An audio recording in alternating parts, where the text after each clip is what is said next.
Hi, it's Michael Kerr here, presenting Small Business Banter.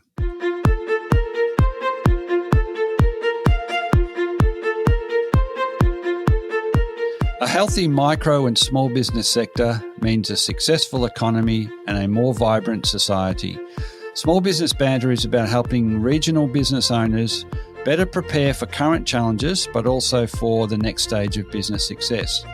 I'm Michael Kerr, founder of Kerr Capital, advisors to business owners.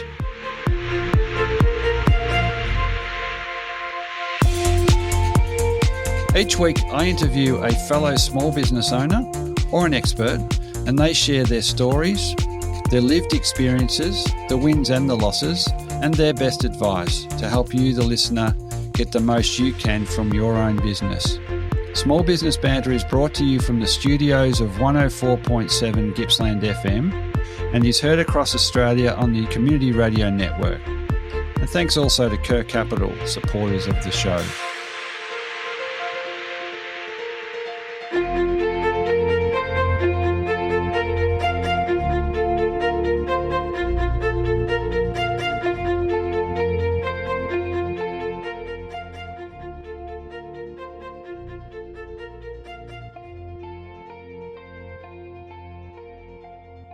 Today you'll hear the first part of my two-part discussion with Sandra Kain from Coles Bay in Tasmania, who sold her businesses during 2020. The discussion with Sandra is the second of three interviews in this summer series I've put together for Small Business Banter listeners. The series has been put together just for the benefit of existing regional business owners and also the communities that are so dependent on the long-term survival of these local small businesses. The three interviews share the direct and very personal experience and learnings of regional business owners who have been through a process of planning, selling and exiting their business. On today's episode, we talked to Sandra Kain. Sandra was, up until recently, the owner of Coles Bay Express, a supermarket and takeaway, and the adjoining Freycinet Bakery. They were located in the beautiful Coles Bay in Tassie. Sandra talks about her experiences starting those businesses, running them, and then eventually selling. She enjoyed 26 years in those businesses, but in the end, it did take quite a bit longer to actually sell. So in our discussion, she talks about listening to and acting upon the signal that all owners get when they know it's really time to sell. She talks about her experiences in selling, the different approaches she tried, the particular challenges of selling a regional and especially an isolated regional business, principally because of the small pool of buyers. She offers up some advice for other owners of regional businesses and I guess for all business owners about the process of selling. And she also touches on the void. It happens after you sell. It's something that a lot of owners aren't aware of, but after running a business for a long time and it's not there, it's different. She talks about what to do about it, and in her case, it was starting another small business, so a small-scale farming business, and I'm pleased to say she's as happy as ever. Anyway, let's get to that discussion with Sandra. So I'm luckily speaking with Sandra Kain today from Coles Bay in Tassie. Sandra and I worked together to sell her businesses down in Coles Bay. Welcome to the call today, Sandra. Thank you, Michael. Really nice to have you on. And we were just chatting prior about what a special place Coles Bay is. It is. I think very fortunate to be able to have worked many years here in Coles Bay and now retired here and loving every moment of it. No plans to go anywhere else? No way. No. Good on you. Well, look, just for those listening in, could you just give a little bit of background on the two businesses that we call your business, and so the listeners have got a bit of an idea of what we were talking about there? All right. In 1994, I arrived in Coles Bay and took on a supermarket and takeaway as one business. And then a few years later, I then purchased the bakery next door. So had no experience in that sort of line of work, although I had a business of my own in Perth, West Australia, and enjoyed working for myself, and thought that taking on these businesses would be fine, be okay. But a lot of hard work. I found Coles Bay was easy to live and manage in Coles Bay. I had 2 children in tow, and so what was your the calling to go to Coles Bay from WA? Well, my brother went to Tasmania and met a wonderful Tasmanian lady, and they fell in love and were married. And my brother always talked about a place in Coles Bay, and where I lived in West Australia, we holidayed in a place down on the coast there at Mandurah. And he always used to say to me, Coles Bay is exactly like where we holiday, Sandra. It's beautiful. And they purchased, after they were married, they purchased a caravan park. And within 5 years, they decided that they would expand. They built the supermarket, the takeaway, they built bakery and a tavern.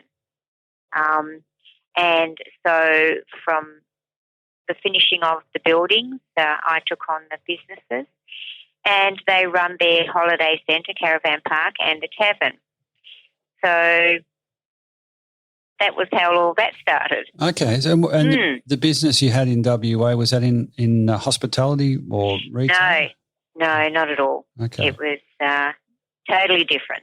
So you took the business, initially what we know as the Coles Bay Express, which is correct. Yep. You took that over and learnt on the job for a while. Mm-hmm. And it was a few years before you took over the cafe. That's correct. Yes. A bit of a challenge.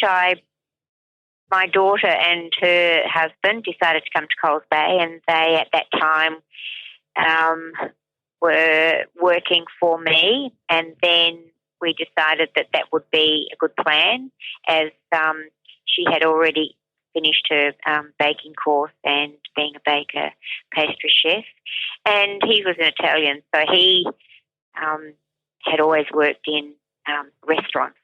Okay, those are pretty good connections to have in the family, and it was, and often family businesses, seem to have that knack of pulling together all the right people.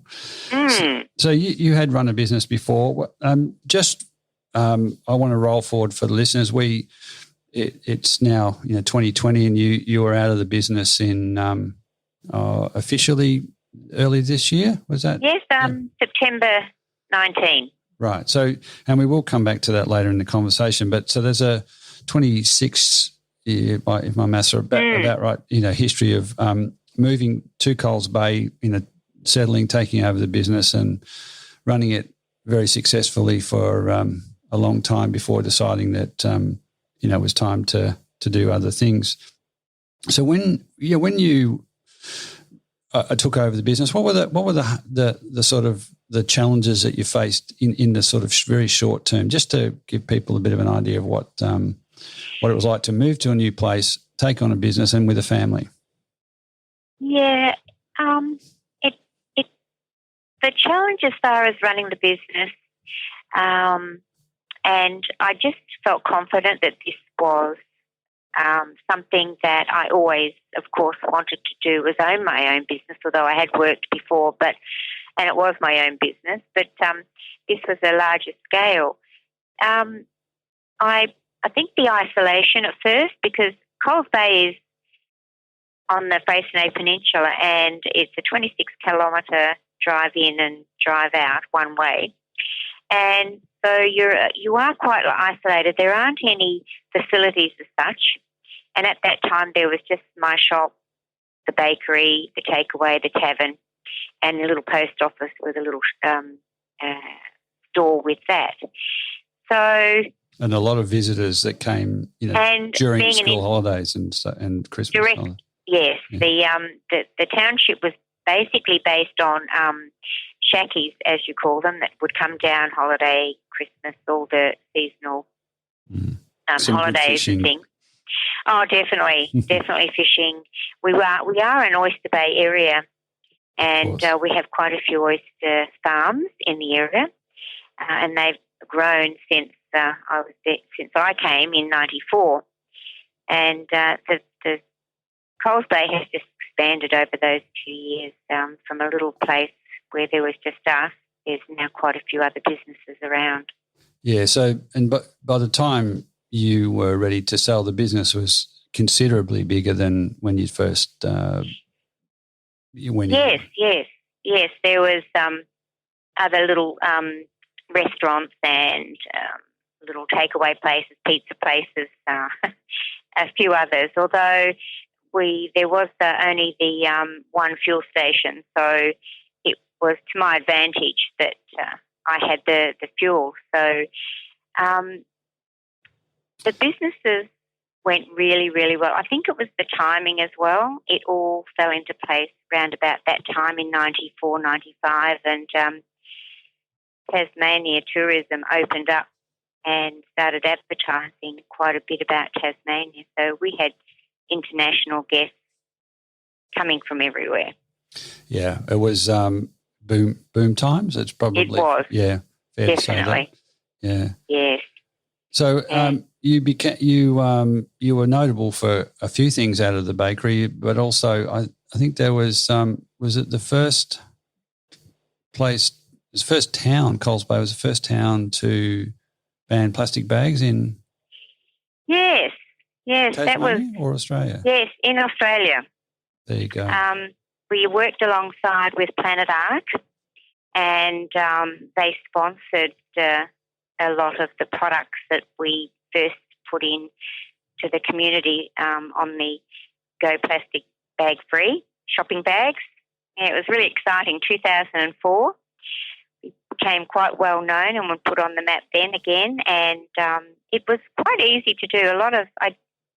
Over the years, I've had a lot of phone calls regarding, asking how we went about it and how hard was it, and it really wasn't difficult. We just decided that on April 2004, I don't actually know what date it was, it might have been about the 17th, we said, that's it.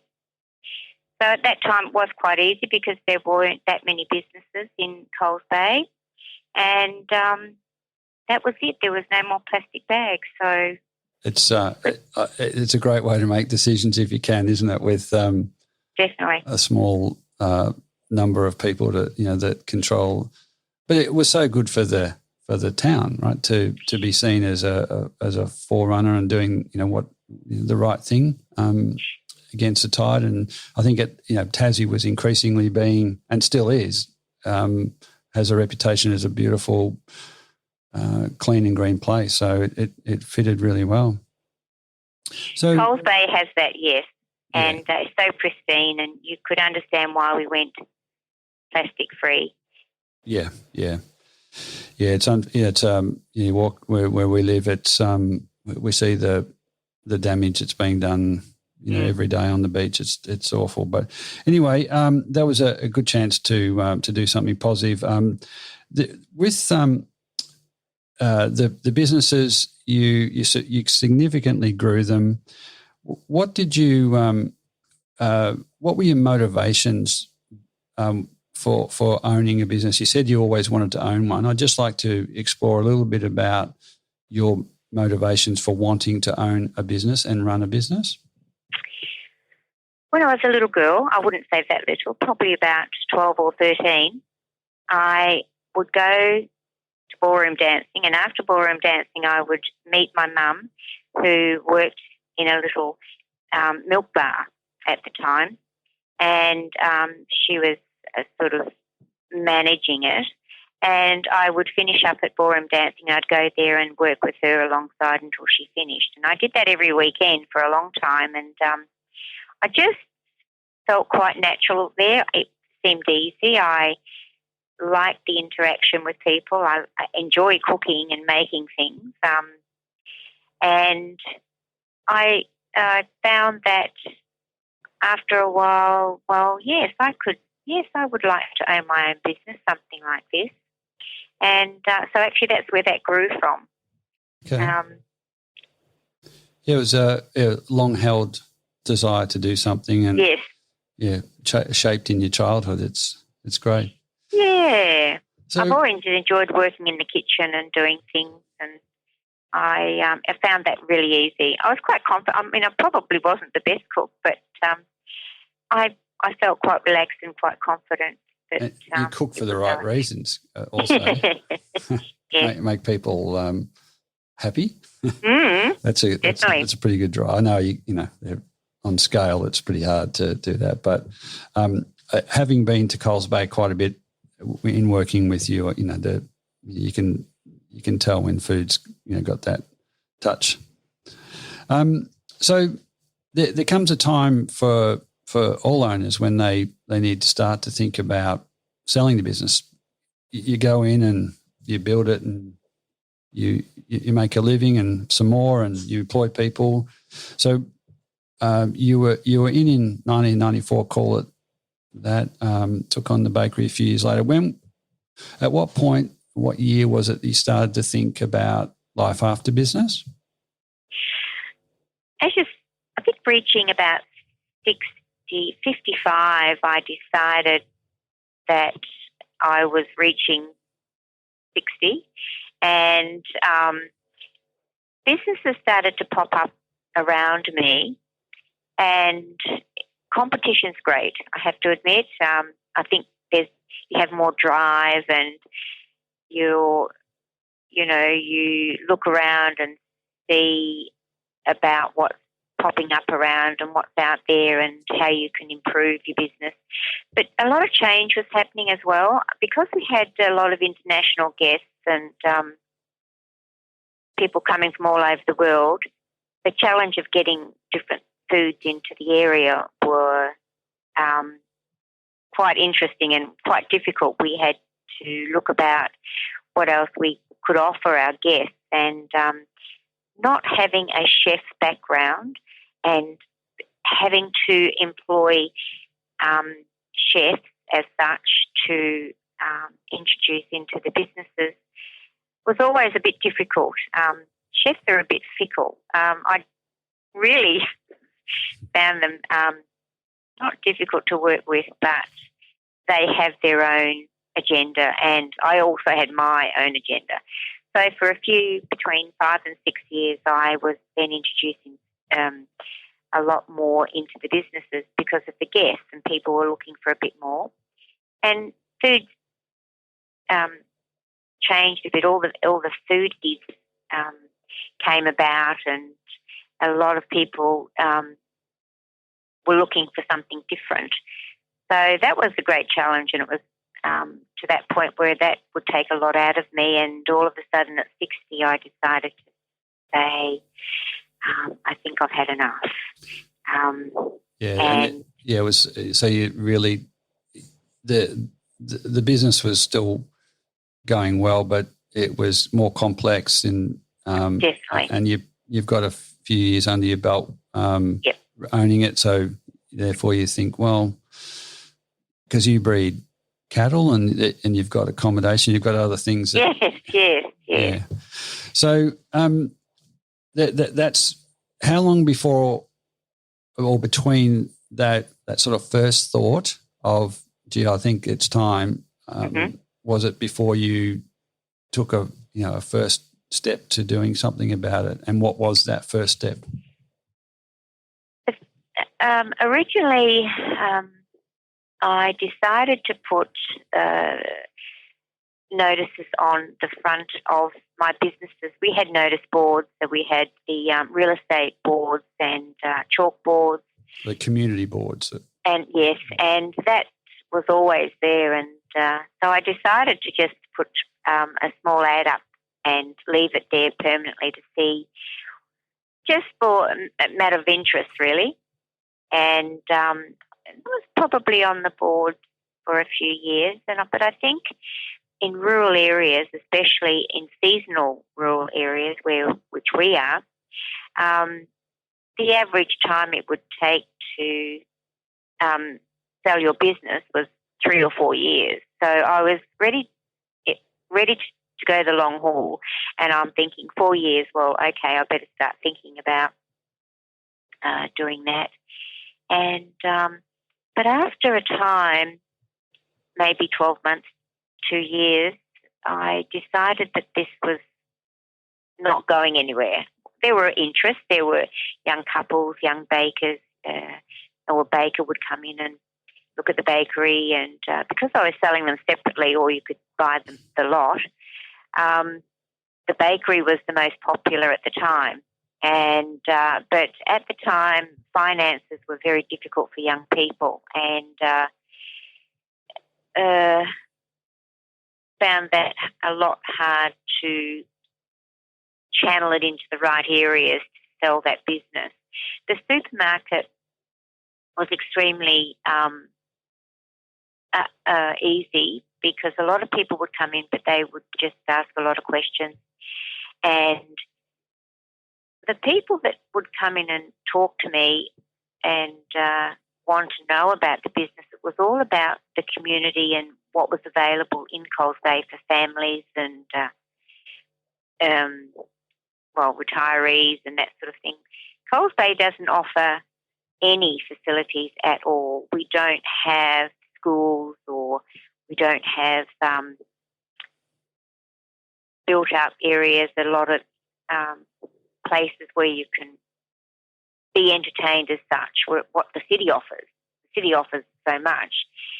So when you come to a small country area, I remember 12 months or going into 18 months of first coming to Coles Bay, I was going through withdrawals because I came from suburbia and we were always busy doing things. Well, that withdrawals of wanting to be entertained and go places, and that was a bit difficult for me at first. So the people that did come and ask about Coles Bay, I made it really clear that you have to be pretty self-sufficient or come from a rural area where you're used to having no facilities, there's no doctors. So you could, in effectively running a sale process that you were running yourself, you got to talk to quite a few people by the sounds, but we're quickly able to see that it wasn't going to suit some of them, and because you'd been through it yourself, and there was probably with the flux of people that when they're on holidays, they're thinking very positively about doing something, but influenced by the endorphins of being on holiday. So, and finance is tough. So you went through quite a lot of interested in inverted commas buyers, but didn't really get anywhere after a couple of years. Is that a summation of where it ended in that first phase?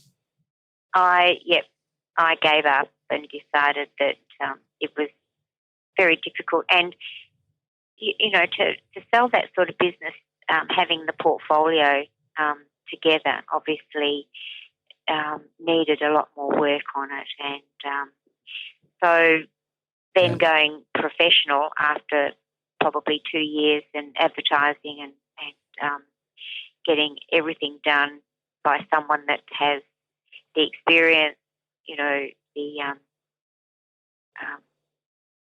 put together a great portfolio. And it's not just about the business, but the area, and all its surroundings. And I found that once I made that decision, I felt a lot better. I can concentrate more on running the businesses. It was still a very busy, getting busier each year in Coles Bay as Tasmania tourism was pumping a lot of advertising around the world. We were getting busier and busier, and I think it was starting to take its toll on me. And they usually say 15 years in that sort of business is the limit. So I was starting to feel a bit tired. Yeah, no doubt. And then I think it reinforces that. And I've been involved in helping owners undertake a do-it-yourself sale program, and in some places it's in some industries it's absolutely the right thing to do. But it's selling any business especially in regional areas, takes a lot longer than everybody gives it credit for. So you were, coming up. It sounds like you're coming up to a point where you were keen to sell. You decided for a couple of years to see who's out there by running an ad, which is the right thing to do, but probably a little bit underprepared, and then the cumulative effect of talking to more and more potential interested buyers who you probably had a good feeling that they weren't going to work out. It can actually be a negative. Then it takes away from the thought of getting out. Seems further and further away, and in the meantime you still got to run the business.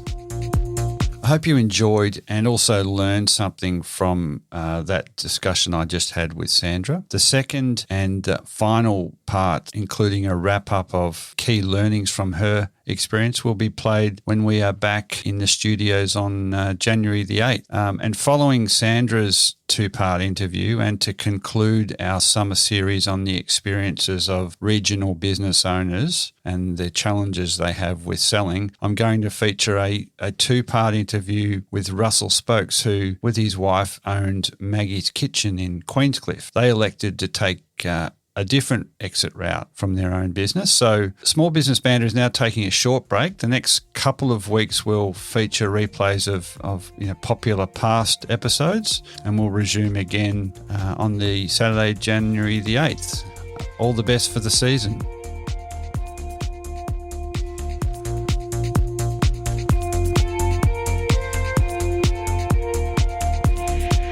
So that is all for today's episode of Small Business Banter. I continue to be inspired, bringing you small business experts and other small business owners and hearing their stories.